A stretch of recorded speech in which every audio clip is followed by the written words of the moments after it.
My name is Deborah, and I am 67 years old.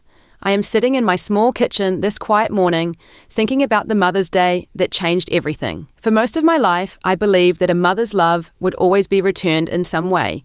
I raised my son alone, sacrificed everything I had, and never asked for anything in return. But last year, on a day meant to honor mothers, my son showed me exactly where I stood in his life. What happened next taught both of us a lesson we will never forget. Before I share this story with you, I would love to know where you are watching from today. Drop your location in the comments below. If you have ever felt invisible to someone you love, please hit that like button. And if you want to hear how this story ends, make sure you subscribe and stay with me. Now, let me take you back to the beginning. Harold, my husband, died in a construction accident when our son Marcus was just 8 years old. I remember the day the foreman came to our door, his hard hat in his hands, his eyes unable to meet mine. In that moment, my entire world collapsed. But I had a little boy standing behind me, tugging at my dress, asking why Mommy was crying. I knew right then that I could not fall apart. I had to keep going for him. I was already working as a nurse at St. Michael's Hospital, but after Harold passed, I took on extra shifts. The night shifts paid better, so I became a permanent fixture on the graveyard rotation. I would leave the house at 10 in the evening, kiss Marcus goodnight, and drive through the dark streets to spend 12 hours caring for strangers. When dawn broke, I would drive home exhausted to my bones, but I always made sure to have breakfast ready when Marcus woke up for school. Those years blurred together in a haze of fluorescent lights and coffee cups. I would come home, cook breakfast, help Marcus with his homework. If he had any questions before school, then collapse into bed for a few hours before starting all over again. My body ached constantly. My feet swelled from standing all night. But every time I looked at my son, I knew it was worth it.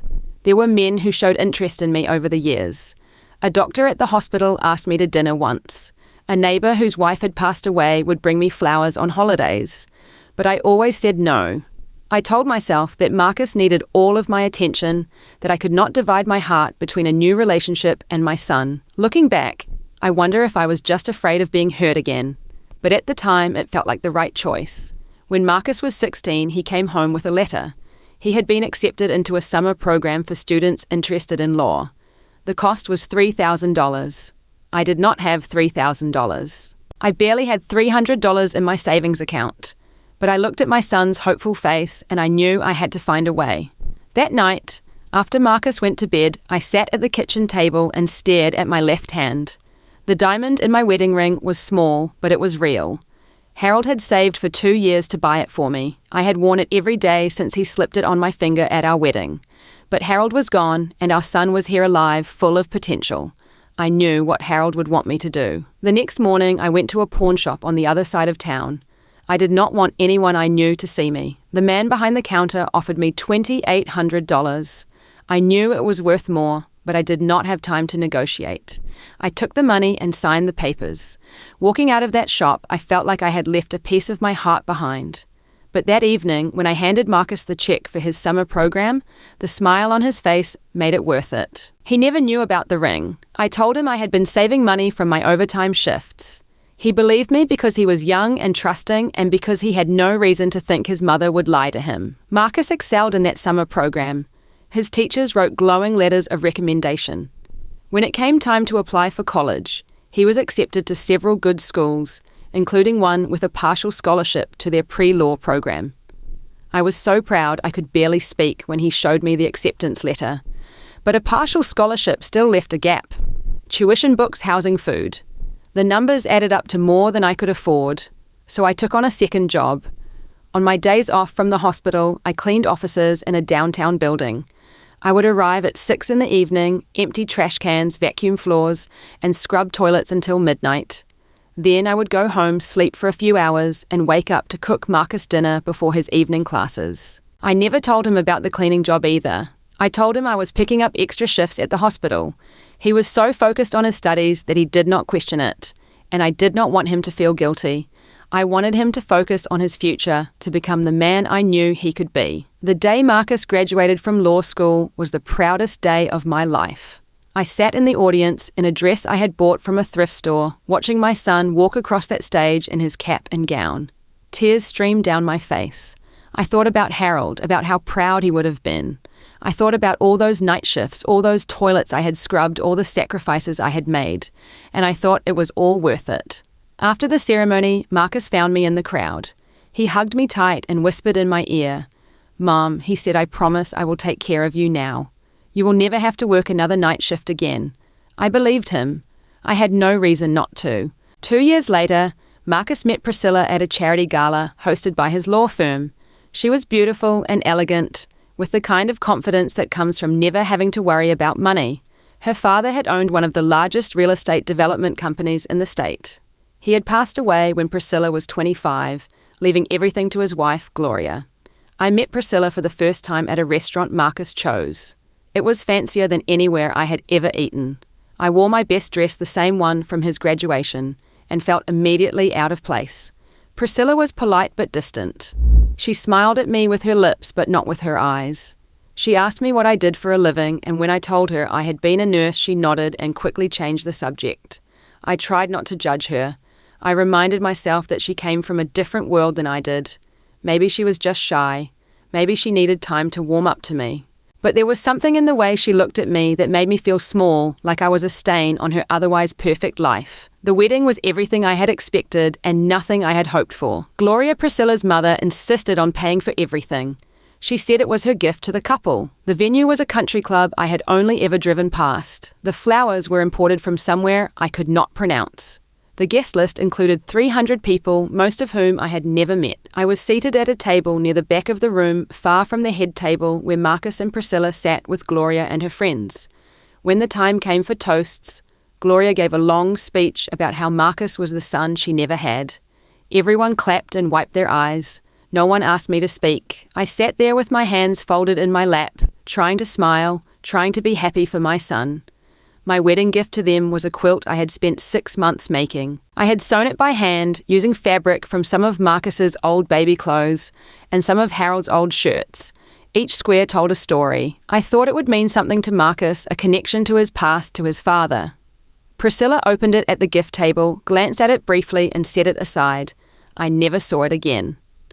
Later that night, I overheard Gloria giving them the keys to a penthouse apartment downtown. The guests erupted in applause. I slipped out early and drove home alone. After the wedding, the phone calls from Marcus became less frequent. At first, I told myself he was just busy settling into married life. Then I told myself he was focused on his career.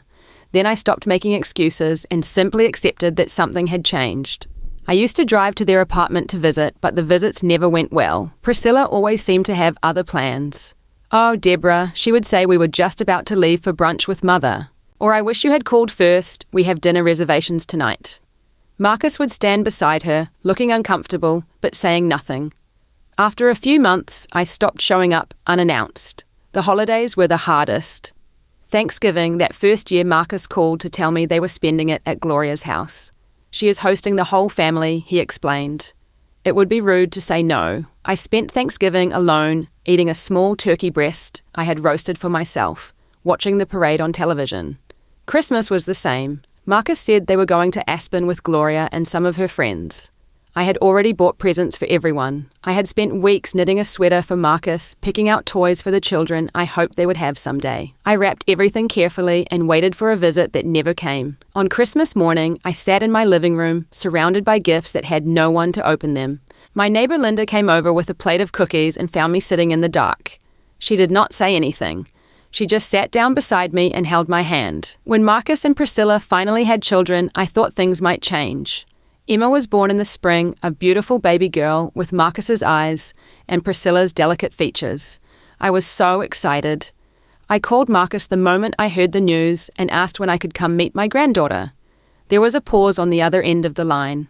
"Actually, Mom," Marcus said slowly, "Gloria has already arranged for a baby nurse. Priscilla wants to keep visitors to a minimum for the first few weeks. You understand?"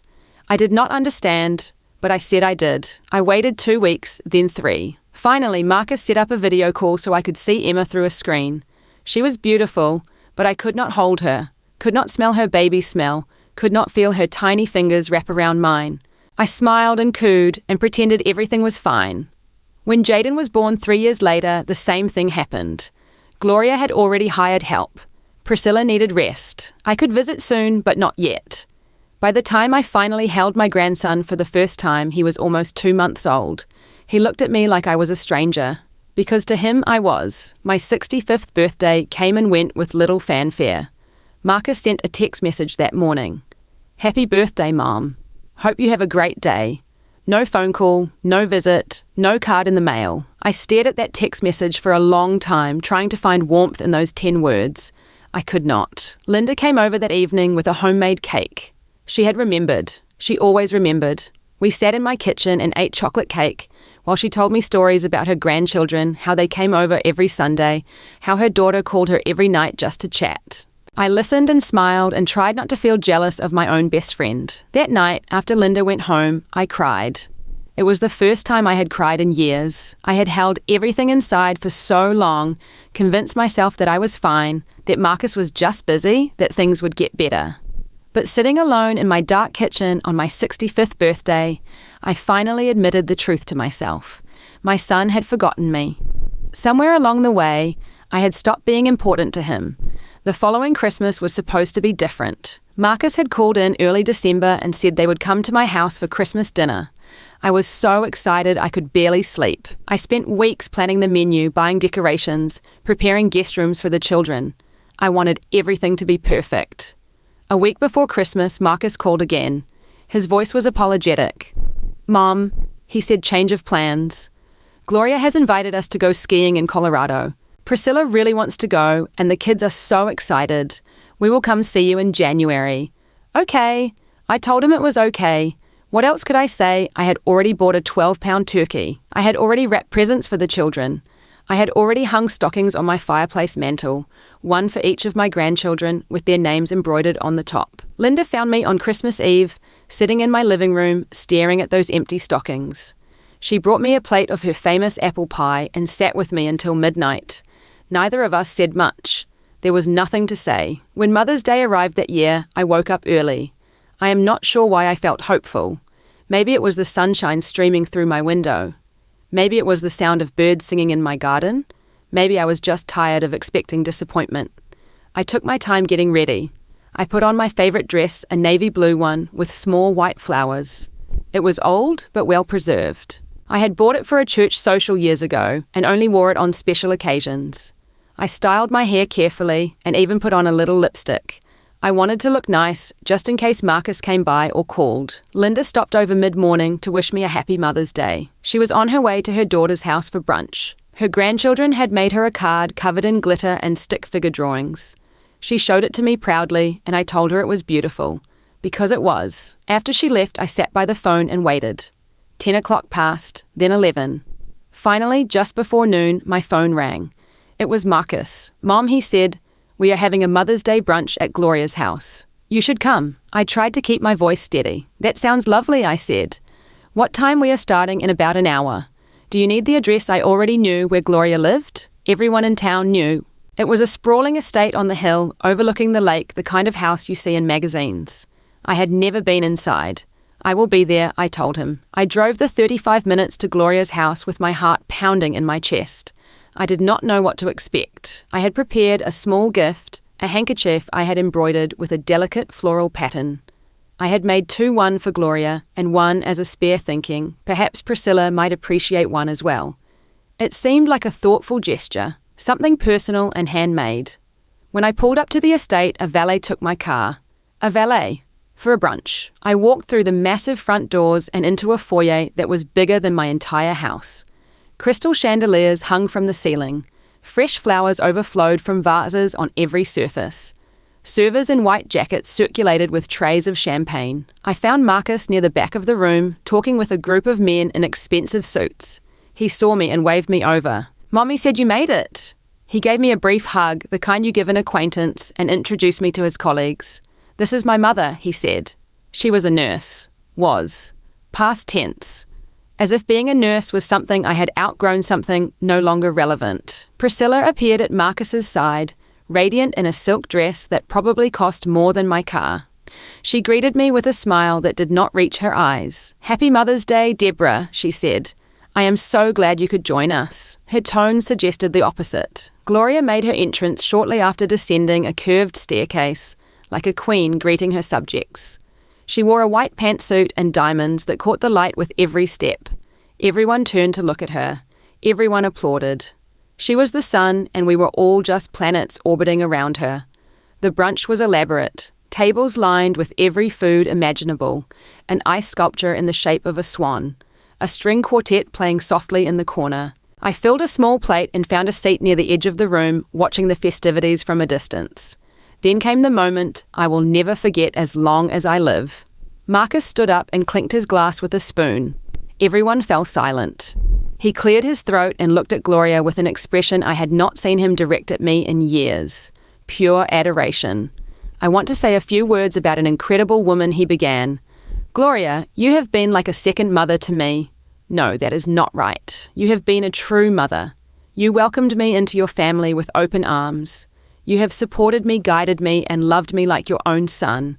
I cannot imagine my life without you in it. He reached into his jacket pocket and pulled out a velvet box. The room gasped. He opened it to reveal a diamond necklace that sparkled under the chandeliers. It was stunning. It was enormous. Even from across the room, I could see that it was worth more than everything I owned combined. This is for you, Marcus said, fastening the necklace around Gloria's neck. Happy Mother's Day to the most wonderful woman I know. Gloria touched the diamonds at her throat and wiped away a theatrical tear. Marcus, she breathed, you should not have. But there was more. Priscilla stood up next, holding an envelope. And this, she announced, is from both of us. She handed the envelope to Gloria, who opened it with trembling hands. It was a trip, 2 weeks in Italy, first-class flights, luxury hotels, private tours. Gloria's eyes widened. She let out a small scream of delight and threw her arms around Marcus and Priscilla. The room erupted in applause. People crowded around to admire the necklace, to congratulate Gloria on her upcoming trip. I sat in my chair and watched it all unfold like a scene from a movie I was not part of. Finally, after what felt like hours, Marcus made his way over to me. He held a small envelope in his hand. His smile was tight, forced nothing, like the genuine joy he had shown Gloria moments before. Mum, he said, we got you a little something too. He handed me the envelope. I opened it. Inside was a gift card, $20 to the grocery store down the street from my house. I stared at it. A diamond necklace worth $15,000. A trip to Italy worth $6,000. And for me, his actual mother, the woman who had raised him alone, who had sold her wedding ring to pay for his future, who had scrubbed toilets so he could go to law school, $20. Priscilla appeared beside Marcus. I hope you like it, she said. Her voice was casual, dismissive, already looking past me to the next conversation. I looked up at my son. His eyes did not meet mine. He was already glancing over his shoulder at Gloria, who was showing off her new necklace to a circle of admirers. Something inside me shifted. It was not anger. It was not even sadness. It was something quieter than that, something colder. It was the feeling of something ending. I looked down at the gift card one more time. Then I looked up at Marcus and smiled. Thank you, I said. My voice was calm, even pleasant. I did not say anything else. I stayed for another hour. I ate a small slice of cake. I made polite conversation with people whose names I would not remember. And when the brunch wound down and guests began to leave, I found Marcus one last time. Thank you for inviting me, I said. I gave him a hug, brief and impersonal, and walked out the door. I drove home in silence. No radio, no tears. Just the quiet hum of the engine and the long road stretching out before me. I arrived home just as the sun was beginning to set. The sky was painted in shades of orange and pink, but I barely noticed. I pulled into my driveway, turned off the engine, and sat there for a long time. When I finally walked inside, I did not turn on the lights. I moved through the darkness of my own home, past the kitchen where I had made countless meals for Marcus, past the living room where I had read him stories every night before bed. I sat down in my chair by the window and stared out at nothing. The memories came flooding back. The night shifts. The extra jobs, the sacrifices I never talked about, because talking about them would have made them feel like burdens rather than gifts. I had given my son everything I had. I had given him my youth, my energy, my wedding ring, and in return I had received $20 and a forced smile. I do not know how long I sat there in the dark. It could have been minutes. It could have been hours. At some point I heard a knock on my door. It was Linda. She took one look at my face and knew. She did not ask what happened. She just walked in, sat down beside me, and took my hand in hers. We sat there together, two old women in a dark living room, saying nothing. The tears came eventually. They came slowly at first, then faster, until I was sobbing in a way I had not sobbed since the day Harold died. Linda held me through all of it. She did not try to fix anything. She did not offer empty words of comfort. She just let me cry. When the tears finally stopped, I felt different. Not better exactly, but clearer. Like a storm had passed and left everything washed clean. I made a decision that night. I was not going to chase after my son anymore. I was not going to beg for his attention, plead for his love, or accept whatever scraps he decided to throw my way. I had spent my whole life giving. It was time to stop. But this was not about punishment. I was not trying to hurt Marcus or teach him a lesson. I was simply done. Done waiting by the phone for calls that never came. Done making excuses for behavior that had no excuse. Done shrinking myself to fit into a corner of his life. I was going to live my own life. And if Marcus wanted to be part of it, he would have to make that choice himself. The months that followed were strange and lonely at first. Marcus called a few times. I answered politely, kept the conversation short, and did not ask when we might see each other. If he noticed the change, he did not mention it. I started filling my days with other things. I returned to St. Michael's Hospital, not as a nurse but as a volunteer. I sat with patients who had no family to visit them. I read them books, played cards with them, listened to their stories. It felt good to be needed again, even if it was by strangers. I also became more active at my church. Pastor William was organising a support group for widows and widowers, and he asked if I would help lead it. I said yes. Every Thursday evening, a dozen of us would gather in the church basement, share our struggles, and remind each other that we were not alone. Linda introduced me to her book club. Once a month, a group of women my age would meet at someone's house, drink wine, and pretend to discuss whatever novel we had chosen. Mostly we just talked about life. It was wonderful. For the first time in years, I felt like I had a community. I had people who cared about me, who wanted to spend time with me, who valued my presence. It was not the same as having my son back. Nothing could replace that, but it was enough to keep me going. Emma's birthday came in September. Marcus called and invited me. It was going to be at their house, a big party with all of her friends from school. I thought about it for a long moment before responding. Actually, I said I will not be able to make it. I have a commitment at church that day. Marcus was silent on the other end of the line. Then he said, "Oh, okay. Are you sure Emma would love to see you? I will send her a gift," I said. "Please tell her happy birthday for me." I did send a gift. I mailed it early so it would arrive on time. But I did not go to the party. It was the first time I had ever turned down an invitation from Marcus. It felt strange. It felt necessary. Thanksgiving approached and Marcus called again. "We are hosting this year," he said. "Priscilla wants to have everyone over. Will you come?" "I appreciate the invitation," I said, "but I have made plans with friends from church. We are serving dinner at the homeless shelter together." Marcus paused. "Mom," he said slowly, "is everything okay? You seem different lately." "I am fine," I told him. "Actually, I am better than fine. I have just been busy with my own life." That was the truth. I was not angry with Marcus. I was not trying to make him feel guilty. I had simply found other ways to fill my days. Other people who wanted my company, other sources of meaning and purpose.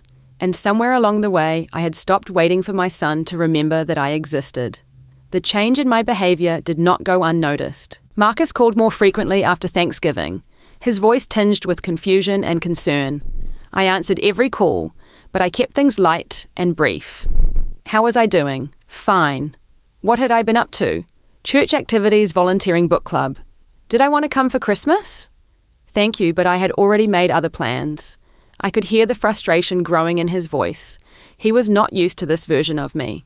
The mother he knew would drop everything at his call, would rearrange her entire life for even the smallest opportunity to see him.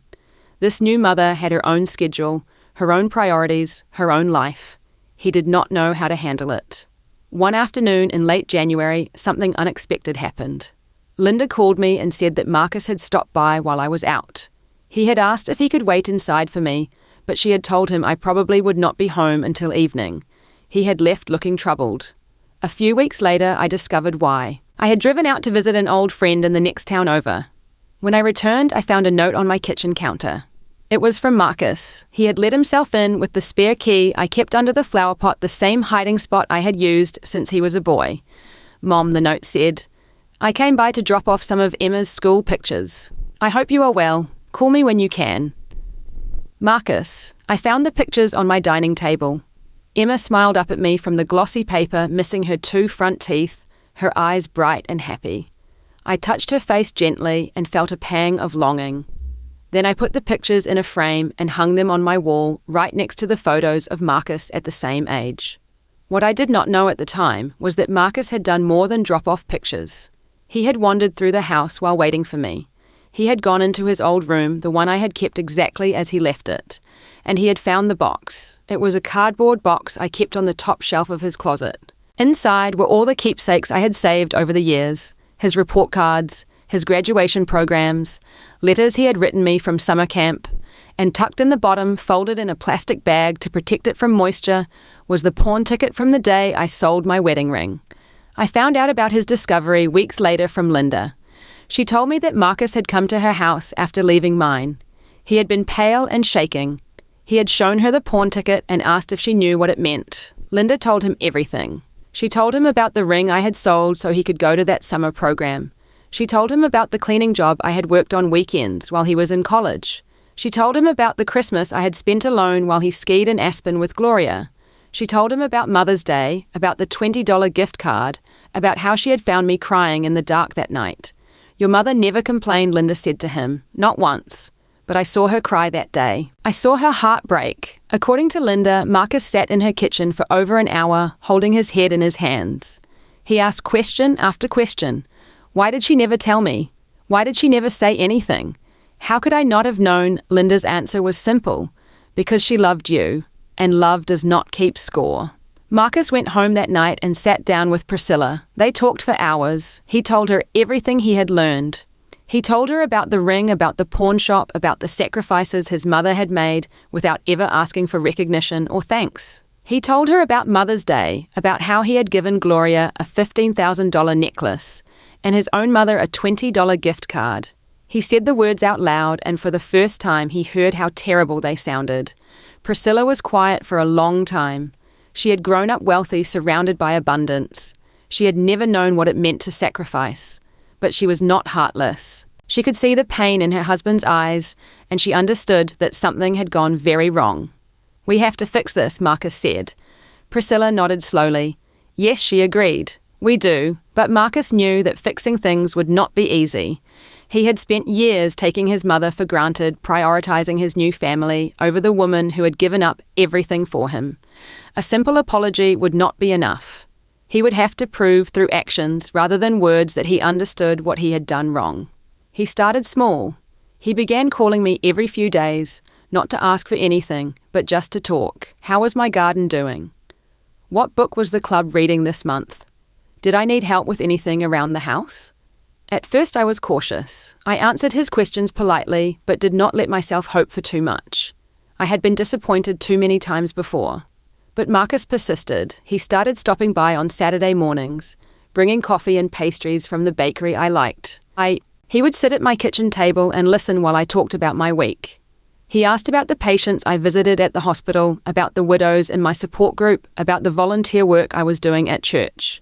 He seemed genuinely interested. Emma and Jaden started calling me more often too.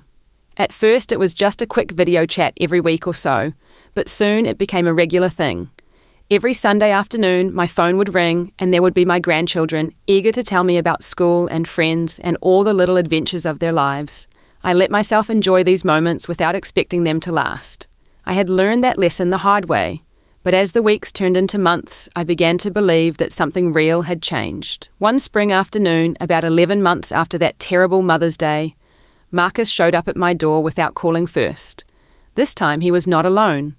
Priscilla was with him, and so were Emma and Jaden. I opened the door and stared at them in surprise. Marcus held a bouquet of flowers. Priscilla carried a basket covered with a cloth. The children bounced on their heels, barely able to contain their excitement. "Can we come in?" Marcus asked. His voice was gentle, almost tentative. I stepped aside and let them enter. Emma immediately ran to hug me, wrapping her small arms around my waist. "I missed you, Grandma," she said. "I missed you so much." I held her close and felt tears prick at my eyes. "I missed you too, sweetheart." We gathered in my living room, the same room where I had sat alone so many nights. Priscilla set the basket on the coffee table and began unpacking containers of food. "We brought lunch," she said. "We thought we could eat together. If that is okay?" I nodded, unable to speak. Marcus cleared his throat. "Mum," he said, "I need to tell you something. I need you to hear me out." I sat down in my chair and folded my hands in my lap. "I am listening." He took a deep breath. "I found the box," he said. "In my old room. I found the pawn ticket for Dad's ring." My heart skipped a beat, but I did not say anything. Marcus continued, his voice thick with emotion. "I talked to Linda. She told me everything. About the ring, about the cleaning job, about all the sacrifices you made that I never knew about." He paused, struggling to compose himself. "She told me about Mother's Day, about the gift card, about how you cried." I looked down at my hands. I did not trust myself to speak. "Mom," Marcus said, "I am so sorry. I am so incredibly sorry. I do not know how I lost sight of everything you did for me. I do not know how I became someone who could treat his own mother that way." He was crying now, tears streaming down his face. "You gave me everything and I gave you nothing. Less than nothing. I gave you a $20 gift card while I showered Gloria with gifts worth thousands. What kind of son does that?" I looked up at him. "The answer is complicated," I said quietly. "You are not a bad person, Marcus. You just lost your way." He shook his head. "That is not an excuse." "No," I agreed. "It is not. But it is the truth. And the truth is where we have to start." Priscilla stepped forward. "Deborah," she said, "I owe you an apology too. I never made you feel welcome in our family. I let my own mother take priority over you, and I never stopped to think about how that must have felt." She paused. "I cannot change the past, but I want to do better. I want to try." I looked at her for a long moment. She seemed sincere. That was more than I had expected. "Thank you," I said. "That means a lot." The rest of the afternoon passed in a blur of conversation and laughter and tears. Emma showed me a drawing she had made of our family with me standing right in the middle. Jaden told me about his soccer team and asked if I would come to his next game. Priscilla and I talked about her work, about the children, about nothing and everything. When it was time for them to leave, Marcus pulled me aside. "Mom," he said, "I have one more thing for you." He reached into his jacket pocket and pulled out a small velvet pouch. He placed it in my hand. I looked at him confused, then opened the pouch and turned it over. A ring fell into my palm. My wedding ring. Harold's ring. The diamond glinted in the afternoon light, small but perfect, just as I remembered. I stared at it in disbelief. "How?" I could not finish the question. "I found the pawn shop," Marcus said. "It took me weeks to track down what happened to the ring after they sold it. But I found the person who bought it, and I convinced them to sell it back." He smiled through his tears. "It belongs to you, Mom. It always belonged to you." I slipped the ring onto my finger, feeling its familiar weight. For a moment, I was 30 years old again, standing at the altar with Harold promising to love him forever. The ring still fit perfectly. I looked up at my son, at this man who had hurt me so deeply and was now trying so hard to make things right. "Thank you," I whispered. "This is the greatest gift you could have given me." He hugged me then, a real hug, the kind he used to give me when he was a little boy afraid of thunderstorms. I held him tight and let myself believe that this was real, that things had truly changed. Over the following weeks, Marcus kept his promises. He organized a family dinner and invited both me and Gloria. I was nervous, not knowing what to expect. But Marcus stood up at the table and made an announcement. "I want to apologize," he said, looking around at everyone gathered. "I have not treated my mother fairly. I let myself get caught up in impressing others, and I forgot the woman who sacrificed everything for me." He turned to me. "Mom, I am sorry. In front of everyone here, I want you to know that you are the most important person in my life. You always have been. I just forgot it for a while." Gloria was quiet throughout the evening. I could see her processing what Marcus had said. To her credit, she did not argue or defend herself. She simply nodded and said, "Family is complicated. I am glad you are working things out. It was not a perfect reconciliation. Gloria and I would never be close. But there was a new understanding between us, a recognition that we both had a place in Marcus's life, and that those places did not have to compete with each other. A year has passed since that Mother's Day that broke my heart. So much has changed. Marcus calls me every few days now, not out of obligation, but because he wants to hear my voice. Emma and Jaden spend one weekend a month at my house, baking cookies in my kitchen, playing games in my garden, falling asleep to the stories I tell them about their grandfather. Last month we had another Mother's Day, but this time things were different. The celebration was held at my house. Marcus arrived early and made breakfast himself. Pancakes and scrambled eggs and fresh squeezed orange juice.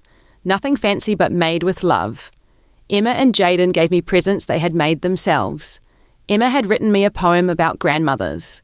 It was simple and sweet and made me cry. Jaden had painted me a picture of a garden with flowers of every colour. He said it was supposed to look like my backyard. It did not, but that made it even more precious. Marcus and Priscilla gave me something I never expected. A photo album beautifully bound filled with pictures from Marcus's childhood, his first day of school, his graduation, his wedding. Each page told a story, and each story led back to me. You were there for all of it, Marcus said. Even when I forgot you were there, I wanted you to have something to remind you of all the good times. I held the album to my chest and let the tears fall freely. Thank you, I said. Thank you for remembering. There were no diamond necklaces this year, no trips to Italy, but there was something better. There was presence, there was attention, there was love, the real kind, the kind that cannot be bought or sold. I look at my life now and I feel at peace. Not because everything is perfect, but because I have learned what truly matters. I have learned that love without respect is hollow. I have learned that silence can be a form of strength. I have learned that sometimes the best thing you can do for someone you love is to step back and let them find their own way.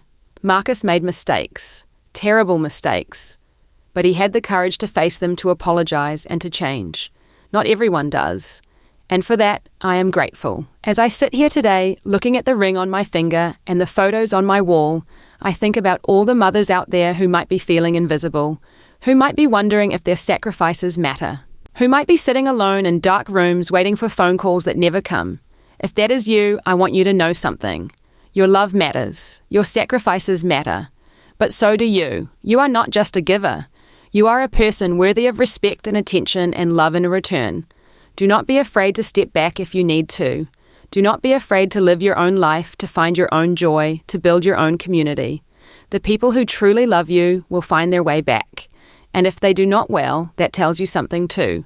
I am 67 years old, and I am happier now than I have been in decades. Not because my son finally woke up and realized what he had done, but because I finally realized my own worth.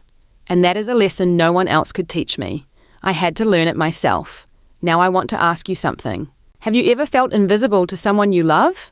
Have you ever given everything and received almost nothing in return? I would love to hear your story in the comments below. Let us start a conversation. Let us support each other. If this story touched your heart, please take a moment to hit that like button. It helps more people find these videos and reminds them they are not alone. And if you have not already subscribed to this channel, so you do not miss any future stories. Share this video with someone who needs to hear it today. Maybe a friend who is struggling. Maybe a daughter who takes her mother for granted. Maybe a son who has forgotten where he came from. You never know whose life you might change. Thank you for spending this time with me. Thank you for listening. And wherever you are in the world, I hope you know that you are valued, you are loved, and you deserve to be treated that way. Take care of yourselves and take care of each other. I will see you in the next story.